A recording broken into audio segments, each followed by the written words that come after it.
আসসালামু আলাইকুম। আপনারা আমাদের কাছে আপনাদের আপনারা দেখতেছে আমাদের লেয়ার সেটের চায়না ফিটিংসের খাঁচাগুলো আমরা এই মাত্র কাম শেষ করলাম। এই মুরগি ওঠাই দিয়ে যে আপনাদের মাঝে এই ভিডিও করে পাঠাচ্ছি, আপনাদের মাঝে ভিডিও করে পাঠাচ্ছি। এই দেখতেছেন সুন্দরভাবে এই চায়না খাঁচাগুলো আমরা ফিট করেছি। এর ভিতরে আমরা লেয়ার মুরগি ডিম করার জন্য খুব সুন্দরভাবে মুরগি পালতে পারবেন আপনারা। এই যে চায়না সিস্টেমের খাঁচাগুলো দেখতেছেন, এই চায়না ফিটিংসের খাঁচা, এগুলো খুব সুন্দরভাবে মুরগি পালতে পারবেন। এই দেখেন পানি খাদ্যর পর এই মুরগিগুলো এই ভিতরে ঢোকাই দিয়েছে। এই হচ্ছে আপনার মুরগি ঢোকানো গেট। আপনার গেটগুলো খুব হেভি মানে তৈরি করতে হয়েছে। ভিতরে হলো পানির ড্রিমটা, মুরগির পানি খাচ্ছে সুন্দরভাবে, পানি খাচ্ছে। পানি খাওয়ার কোনো সমস্যা নেই ড্রিমটারে।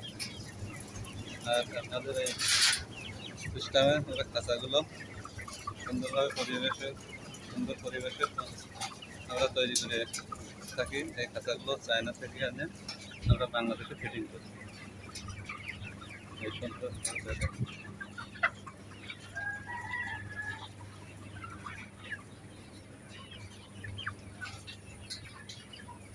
আমাদের সামনে হলো পানির লাইন।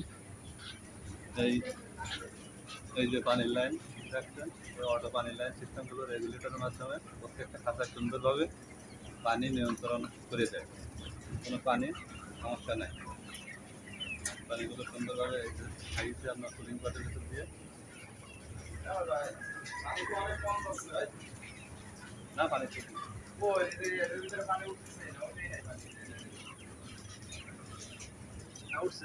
উঠছে না, ওই বল ওপরে না, ওই বল থাকবে কারণ পানি থাকবে বলতে হয় না। ওই পানি আপনার যখন এখান থেকে সব পাইপ লোড হয়ে থাকবে, এটা তো আরো কমাই দেওয়া যায়। না কমানো যাবে না। ওই আপনার ট্যাঙ্কি বরাবর যখন পানি ফুল লোড হয়ে যাবে, হ্যাঁ ফুল লোড করবো আছে না তো, তাহলে তো কেবল টাইমতে না পানি ওখান থেকে যখন লোড হবে তখন আপনার হলো ওইটা একদম বল মাথায় হয়ে যাবে, ওটা লোড হবে। আর লোড না হয় তো ভালো, মানে খালি দেখতে হবে আপনার বল হয় ওই পর্যন্ত, খালি পানি রেল এই আসতো এই পর্যন্ত। এই যে বল আছে না,